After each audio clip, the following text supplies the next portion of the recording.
Hey guys, Professor Bill, Comic Book University, and Star Trek vs. Transformers, issue number 5 of 5. That's right, we wrap it up.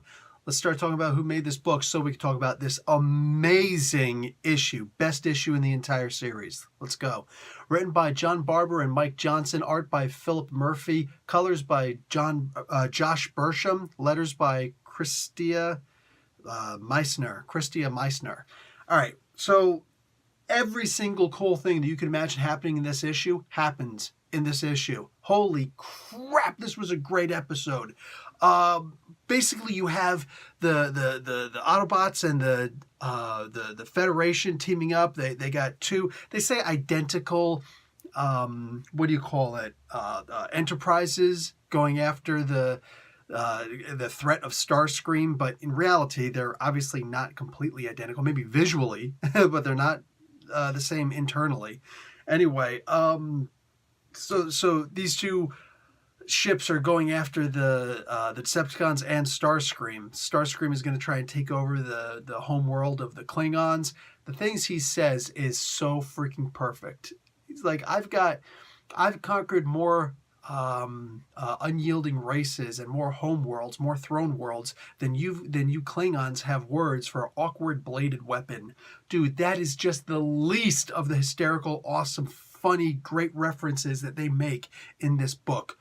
God damn, like the other 4 issues could just fall into the wind. You know, it's like physical copy be damned. I wasn't interested, right?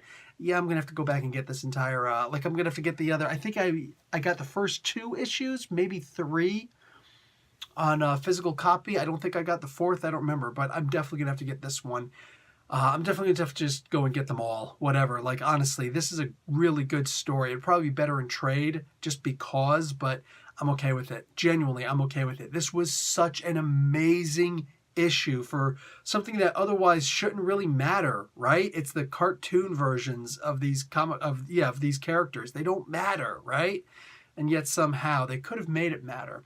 The only way that this book could have been any better is if at the end they mentioned that this is the moment where the two teams had to work together, the Federation and the Klingons, where the Klingons would eventually join forces with the, even if it's tentatively, with the Federation. Because you remember, like, worst enemies they ever had were the freaking Klingons, you know? In the original series. But in Star Trek Next Generation, Klingons were, for the most part, willing to work with the Federation. They weren't a part of the Federation, but they were willing to work with them. They were really cool with them. It would have been nice if they could have turned this as the unofficial moment that started to change. Because there was just so much cool in this comic book. Everybody had a chance to shine. Dude, Acid Storm was in this. I'm pretty sure that's his name. I'm having a hard time remembering his name, but you know, the green jet.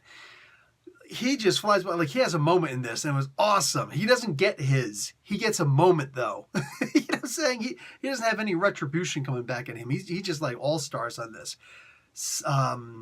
Soundwave though. Soundwave is like the Decepticon all-star in this. Starscream does a badass job. Megatron does a badass job.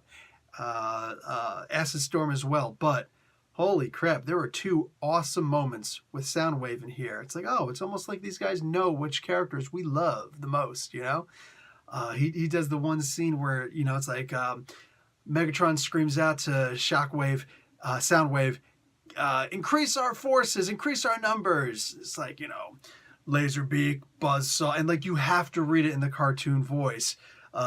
Frenzy, Rumble, all of them, you know, Ravage, eject, Operation Annihilation. It's like, oh my god, you can't help but to read it in that voice, like the way that they wrote it. So like huge shout out to Krista Meissner, even though I wrecked her name before. I'm so sorry. I love you because your lettering was so freaking perfect in this book. Holy crap, it was perfect. Like, that's what really got Soundwave down. But then later on, we wind up getting another really awesome moment where the tide's about to turn in a major way, and it's all because of Soundwave.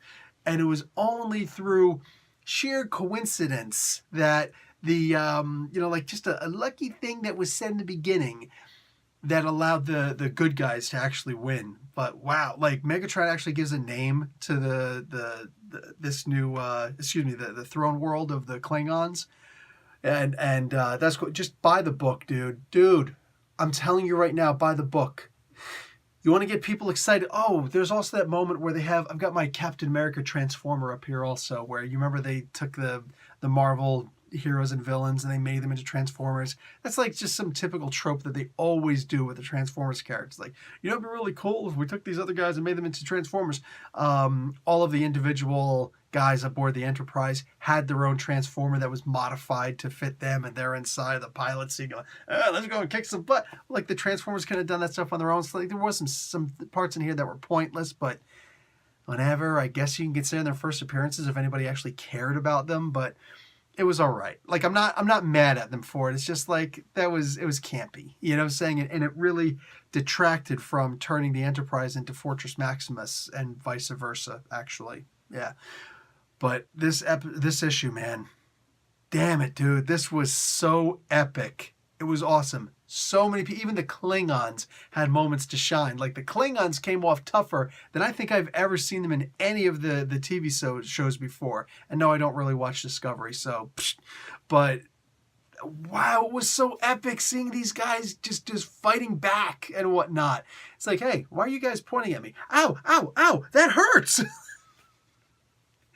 Oh man, what a great comic book. Guys, don't skimp on this one. Don't miss this one. Even if you don't read the other four, which you should just to get some idea of where they're all going. But in general, if you just want to have a good story, you could buy this issue by itself. I don't think there's a whole bunch of people going crazy for it, but if you hear the sound of my voice, trust me when I say, this is a really, really fun issue.